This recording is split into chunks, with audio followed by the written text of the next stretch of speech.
Dust allergy, sinus, asthma, psoriasis 100% treatment శాస్త్ర పరిష్కారం కొరకు Neocare homeopathy MD doctor Bellamkonda Nageswararao గారిని సంప్రదించండి. నమస్తే, నేను Keshav. Welcome to Suman TV. మాజీ మంత్రి రోజా తమిళనాడు పర్యటన సందర్భంగా ఒక ఆలయంలో జరిగినటువంటి ఒక సంఘటన ఇప్పుడు సోషల్ మీడియాలో వైరల్ అవుతుంది. అసలు అక్కడ ఏం జరిగింది, ఎందుకు రోజా వ్యవహార శైలిని సోషల్ మీడియాలో నెటిజన్లు తప్పుపడుతున్నారు, ఈ అంశాలను విశ్లేషించేటువంటి ప్రయత్నం చేద్దాం. మనతో పాటు చందు శ్రీనివాస్ గారు, పొలిటికల్ అనలిస్ట్ ఉన్నారు. చందు శ్రీనివాస్ గారు నమస్కారం. నమస్కారం అండి. తమిళనాడులో తిరుచెందూరు ఆలయంలో సుబ్రహ్మణ్య స్వామి పూజలు, వడి అభిషేకం ఏదో ఉంది. ఆ అభిషేకం కోసం రోజా గారు వెళ్ళారు. సో అక్కడ ఒక చిన్న ఇన్సిడెంట్ జరిగింది. ఫస్ట్ అసలు ఆ దృశ్యాలు చూద్దాం మనం. ఆ దృశ్యాలు చూసిన తర్వాత ఏంటనేది మాట్లాడదాం. డెఫినెట్గా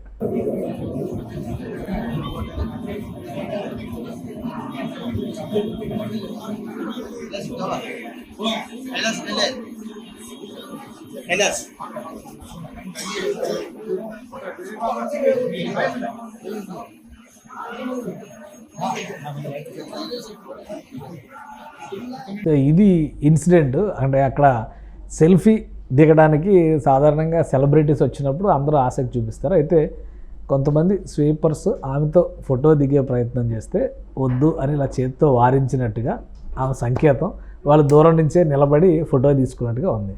సో ఇది చాలా తీవ్రమైనటువంటి విమర్శలకు గురవుతుంది. నిజంగా అందులో విమర్శించాల్సినటువంటి పరిస్థితి ఉందా? డెఫినెట్గా అండి. అంటే పుణ్యక్షేత్రం, మనం వెళ్ళింది గుళ్ళోకి, ఎంతో నియమ నిబంధనలతో చక్కగా ఉండాలి, అందరితో ఆనందంగా నవ్వుతా పలకరించాలి. అది మన బాధ్యత. ఇది ఇప్పుడు సెలబ్రిటీ హోదా ఒకప్పుడు ఉంది, ఇప్పుడు లేదు కదా. అక్కడ ఏం కనపడుతుందంటే, నాకు పురోహితులతో బాగానే ఫోటో దిగారు. తర్వాత వచ్చి అసలు గుడి కానీ ఏదైనా పరిసరాలు శుభ్రం చేయాలంటే ఎవరు వాళ్ళే కదా, స్వీపర్స్ అనుకుంటాం కదా. అదే మరి అటువంటి వాళ్ళ దగ్గరికి వచ్చి తల్లికి మీరు ఆగండి అంటే వాళ్ళ అవహేళన చేయటమే కదా. వాళ్ళ వృత్తిని అవహేళన చేయటం అంటే మీరు ఇంట్లో హ్యాపీగా ఉండా, పరిసరాలు శుభ్రంగా ఉండాలంటే వాళ్ళు లేకపోతే ఉంటుందా? నాకేమనిపించిందంటే ఆమె యొక్క అంటే ఇంకా మంత్రి అని అనుకుంటుందా, మాజీ అయిపోయారని చెప్పి తెలియట్లేదు. మంత్రి అయినా కానీ ఓటర్స్తో ఉండేటువంటి అసోసియేషన్ ఆల్రెడీ చూసి జగన్మోహన్ రెడ్డి గారే ఇట్లా బొగ్గల్ని మరి దగ్గర తీసుకొని అక్కుని తెచ్చుకొని మాట్లాడాలి. ఇక్కడ నగిరి పూర్తిగా వదిలిపెట్టినట్టున్నారు. అంటే ఘోరంగా ఓడిపోయారు కాబట్టి ఇప్పుడు తమిళనాడులో పూర్తిగా మన శరత్ కుమార్ రాధిక వాళ్ళ పాప మ్యారేజ్లు అప్పుడు తమిళనాడులో ఉన్నారు, ఇప్పుడు గుళ్ళు తమిళనాడులో. అంటే పూర్తిగా అక్కడ మకా మార్చినట్టున్నారు. అంటే ఆయన తమిళ డైరెక్టర్స్ అసోసియేషన్ అది కూడా ప్రెసిడెంట్ సెలవుమణి, ఆర్కే సెలవుమణి. అవునండి. సో ఇంకా అత్తగారింటికి వెళ్ళిపోయారు ఇంకా పూర్తిగా. మరి ఇంకా ఆంధ్రప్రదేశ్లో ఇంకా అవకాశం లేదు కదండి. ఇప్పుడు దీన్ని ఒక సందర్భంగా గుర్తొస్తే పాత ఆమె అన్న మాటలు, ఆమె నోటికి ఇష్టం వచ్చినట్టు చిరంజీవి గారిని గారు కావచ్చు, పవన్ గారిని కావచ్చు, నువ్వు ఒక ఎమ్మెల్యే చూడు, నువ్వు దమ్ముంటే నువ్వు అసెంబ్లీ గేటు దాటి చూడు అని చెప్పన్నారు. ఇష్టం వచ్చినట్టు మాట్లాడు. అసెంబ్లీలో జగన్మోహన్ రెడ్డి గారిని ప్రశంసల కోసం జగనన్న నీకు నువ్వే ఇది, నీకెవరు చాటరారని చెప్పి ఆయన మెప్పు కోసం రకరకాల మాట్లాడారు. ఇప్పుడు ఏంటి పరిస్థితి? ఓ రకంగా ఆమెని ఐరన్ లెగ్ అంటారు, రకరకాలుగా విమర్శిస్తూ ఉంటే ఇక్కడ ఈ పరిస్థితి 151 నుంచి 22 ఎంపీల నుంచి ఇంత ప్రధాన ప్రతిపక్ష హోదా కోల్పోవడానికి ప్రధాన కారణం అధికారులు. మనం కొంతమంది పేర్లు చెప్తూ ఉన్నారు. సజ్జల గారు కావచ్చు, ధనంజయ రెడ్డి కావచ్చు, విజయసాయి, రకరకాల పేర్లు చెప్తూ ఉన్నారు. వాళ్ళ పార్టీ వాళ్ళే బయటకు వచ్చి వాళ్ళు ఒక ఎత్తు అయితే మంత్రి పదవి ఉంది కదా, మేమే మరలా వస్తున్న అహంతో ఏదో సెలబ్రిటీ స్టేటస్ ఉన్నట్టుగా వీళ్ళు భావించి సినిమాల్లో అభిమానులు చూస్తున్నారని చెప్పి చివరికి పవన్ గారికి ప్రచారం చేసే మామూలు జబర్దస్త్ వాళ్ళు కూడా కామెంట్ చేసి వాళ్ళు రివర్స్ అయిపోయి ఇష్టం వచ్చినట్టు తిట్టారు. అంటే ఎవరైనా ఒకటే కదండి, ముందు మానవులని మర్చిపోయి ఎప్పుడు ఉంటుంది సెలబ్రిటీ హోదా? 5 సంవత్సరాలు మీరు ఎమ్మెల్యే అయ్యి మంత్రి పదవి మీరు అక్కడ ముఖ్యమంత్రి గుర్తిస్తే ఉంటుంది, లేకపోతే ఏం తర్వాత ఏం ఉండదు కదండి.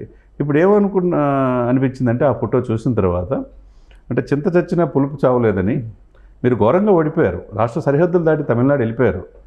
ఆంధ్రప్రదేశ్ ప్రజలతో మీకు మీ అవసరం లేదని చెప్పి వాళ్ళు నిర్ణయించుకొని అక్కడ గాలి జనార్దన్ రెడ్డి కుమారుడు, అదే గాలి ముద్దుకృష్ణనాయుడు కుమారుడు గాలి భానుప్రకాష్ అఖండ మెజార్టీతో అక్కడ గెలిచారు.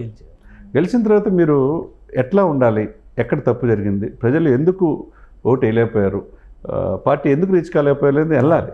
ఇప్పుడు గుడిలో పవిత్రమైన దేవాలయాల్లో కూడా మీరు పోతే వాళ్ళు వచ్చి ఎంతో ఆప్యాయతగా ఆమె మీ సెలబ్రిటీ కూడా మీ మాజీ మంత్రిని కూడా వాళ్ళు తెలుసు, మాజీ అయిపోయారని తెలిసి కూడా మీతో ఫోటో దిగడానికి వస్తే హక్కును చేర్చుకో, ప్రజల దగ్గర ఇవ్వడానికి ప్రయత్నం చెయ్యి. అంటే కొంతమంది నెటిజన్లు కామెంట్లు చేస్తున్నారు, ఇది అంటరానితనాన్ని ప్రోత్సహిస్తున్నట్టుగా ఉంది, లేదా అన్టచబిలిటీ, ఆ వివక్షను చూపించేటువంటి సన్నివేశంలా ఉంది అని విమర్శిస్తారు. అంత సీరియస్గా చూడాల్సిన డెఫినెట్గా ఏమండి. ఇప్పుడు పవన్ కళ్యాణ్ గారు మొదట్లో నుంచి చెప్పాడు, నేను రెల్లి కులాన్ని స్వీకరిస్తాడు. ఆయన మీరు చూస్తే గమనిస్తే కనుక, మీరు క్లిప్పింగ్స్ ఉన్నాయో లేదో నాకు తెలియదు కానీ పవన్ కళ్యాణ్ గారు ఆయన నిజంగానే ఆయన అసెంబ్లీకి వచ్చిన తర్వాత గేటు దాటనివని చెప్పే ప్రముఖ మాజీ మంత్రులు అందరూ కూడా ప్రముఖులని చెప్పుకునే వాళ్ళ ఇంటి గేట్ దాటట్లేదు, వాళ్ళ ఇంటి గేట్ దాటలేదు, అదే అందరికి తెలిసిన అంశమే. ఇప్పుడు చివరికి ఆయన అసెంబ్లీలో వచ్చిన తర్వాత ఫస్ట్ ప్రమాణ స్వీకారం చేసిన తర్వాత ఎవరితో దిగాడండి ఫోటో? అక్కడ కంపారిజన్ చూడండి, అక్కడ స్టాఫ్ అందరూ అక్కడ క్లీనింగ్, ఆ రెల్లి కుటుంబంలో పుట్టినందుకు ఆనందంగా భావిస్తున్నాడు. వాళ్ళు శుభ్రం చేయకపోతే పరిసరాలు శుభ్రంగా ఉంటాయా? వాళ్ళు ఎంత ఆప్యాయతగా వాళ్ళు దిగారండి అక్కడ ఫోటో.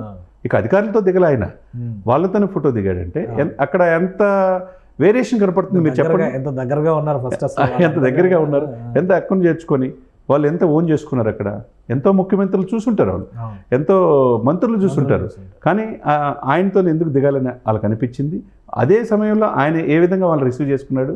ఈమె మాజీ మంత్రి అయిన రోజాకి పవన్ కళ్యాణ్ గారికి తేడా ఎంత? ఇది ఒక్కటి కంపారిజన్ చేసుకుంటే ఆమె చాలు.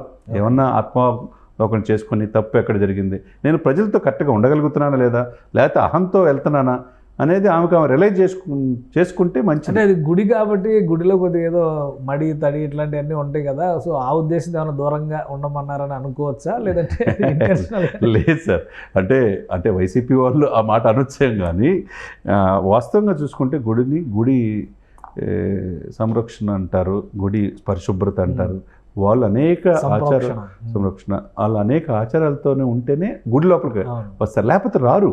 వాళ్ళకి తెలుసు కదండి. అదేవిధంగా పురోహితులు అందరూ ఉంటారు గుడిని, వాళ్ళు లేకపోతే ఎవరండి ఇక్కడ? వాళ్ళు లేకపోతే దేశం మొత్తం ఏమైపోద్ది పరిస్థితి అన్నట్టుగా. మిగతా స్టాఫ్తో ఫోటో బాగానే ఉంది, అంతే కదా, వాళ్ళతో మాత్రం వాళ్ళతో హ్యాపీగా నవ్వుకుంటా పురోహితులందరికీ. ఎందుకంటే పురోహితులు మరి పూజ చేయాలి కదా, ఆశీర్వదించాలి కదా. మళ్ళీ మీరు ఎప్పుడు అవుతారమ్మా, మళ్ళీ మంచి భవిష్యత్తు ఉంటుందని ఆశీర్వదించేది వాళ్ళే కదా. ఇక వాళ్ళతో మాత్రం మంచిగా దిగి వాళ్ళ పట్ల ఆమె చేయి చూపించే ఇది ఆమె మార్చుకోవాలి.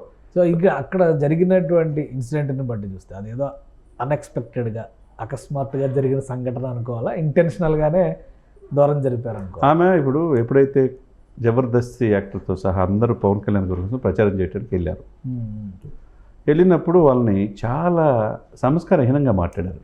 వీళ్ళంతా వీళ్ళు ఇదంతా అని. వాళ్ళు కూడా అంతకంటే రివర్స్గా మాట్లాడారు. అమ్మా నువ్వు జబర్దస్త్లో, ఇప్పుడు జబర్దస్త్ కాదు, జబర్దస్త్ నుంచి నేను తీసేశారని చెప్పి వాళ్ళు అన్నారు. ఇప్పుడు అది మీకు తెలుసు, ప్రతి ఒక్కరిని మనుషుల్ని ఎవరైనా మనుషులే సార్ కేశవ్ గారు. మానవ జన్మలో ఈ జన్మ ఇచ్చినందుకు సంతోషపడాలా, మీకు పదవి వచ్చింది అందరికంటే ఆనందపడాలా, మంత్రి పదవి ఇచ్చారు ఇంకా ఆనందపడాలా, ఆ మంత్రి పదవి నిలబెట్టుకున్నావా లేదా అనేది ముఖ్యం. ఇక్కడ నోరు వచ్చింది కానీ ఇష్టం వచ్చిన మాట్లాడితే ప్రజలు మీరు వద్దనుకున్నారు అక్కడ. ఇంకా అదే ఇదిలో ఆ ట్రాన్స్లో ఉండి అదే ఊహల్లో ఉంటే ఎట్లా? అదే జగన్మోహన్ రెడ్డి గారు చూడండి, ఏదేమైనా ఆయన ప్రజల దగ్గరికి వెళ్ళిన తీరు, వాళ్ళని హక్కును చేర్చుకొని నీ బిడ్డనమ్మా అని చెప్పేసి వాళ్ళ నుదుటి మీద ముద్దు పెట్టిన తీరు మనం ఇప్పటికి గుర్తుండిపోతుంది. ఎప్పుడు ఆయన ప్రజల్లో వెళ్ళినప్పుడు ప్రజల్లోనే వెళ్తాడు నిజంగా. ఆయన ఇది నాయకుడే అలా ఉన్నప్పుడు మీకేంటి, మీకు ఎలా ఉండాలా? సో మళ్ళీ ఒక నటి బయటకు వస్తారు రోజాలో అని అనుకోవచ్చా? ఇక రాజకీయాలు పక్కన పెట్టి మళ్ళీ సినిమా రంగం వైపు అంటే ఆ నటన అవకాశాలు కూడా ఇప్పుడు తెలుగు పరిశ్రమ నాకు తెలిసి లేవు, ఎవరు తీసుకునే పరిస్థితి ఏమి ఉండదు. ఆమెకు మించి నటులు వచ్చారు. ఇంకా తమిళ్లో ఏమైనా అవకాశం ఉంటే వాళ్ళ హస్బెండ్ ఎడిదిరిగా అసోసియేషన్లో ఉన్నాడు కాబట్టి, ఆయన దర్శకుడు కాబట్టి ఆయన ద్వారా ఏమైనా అవకాశం వస్తే ఆమె క్యారెక్టర్ ఆర్టిస్ట్గా ఒక తల్లిగా లేకపోతే సిస్టర్గా అవి చేసే అవకాశాలు ఉన్నాయి. అంతే తప్పితే తెలుగు సినిమా పరిశ్రమలో ఆమెని, ఎందుకంటే ఇంటికి పిలిచి మెగాస్టార్ గారు ఎంతో వినయంతో బట్టలు పెట్టి సెలవుమణికి ఈయనకి పిల్లలకి శాలువ కప్పి ఒక మంత్రిగా ఆహ్వానించాడండి. అటువంటి మనిషినే అన్న ఈమె విమర్శించిన ఆమె మరి ఇంకా ఏం మారదు కదా, ఇంకా అట్లా ఉంటారు అంతే. కాబట్టి వాళ్ళు మూలాలు మర్చిపోకూడదు అనేది వలస పక్షుల్లాగా అటు తమిళనాడులో ఇటు కర్ణాటకలో అలా తిరుగుతూ ఉండాలి. అంతే అక్కడ అవకాశాలు ఉంటాయి తప్పితే తెలుగు ఇండస్ట్రీలో అనేది స్వీకరించరు వచ్చినా కానీ. రైట్ థ్యాంక్ యూ శ్రీనివాస్ గారు.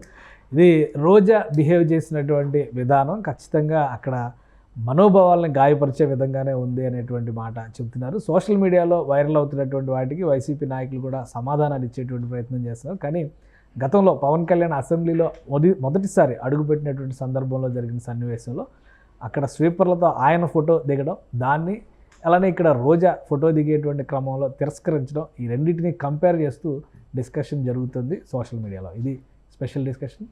Keep watching. సుమన్ టీవీలో మీ పర్సనల్ అండ్ బిజినెస్ ప్రమోషన్స్ కోసం కింది నెంబర్కి కాంటాక్ట్ చేయండి.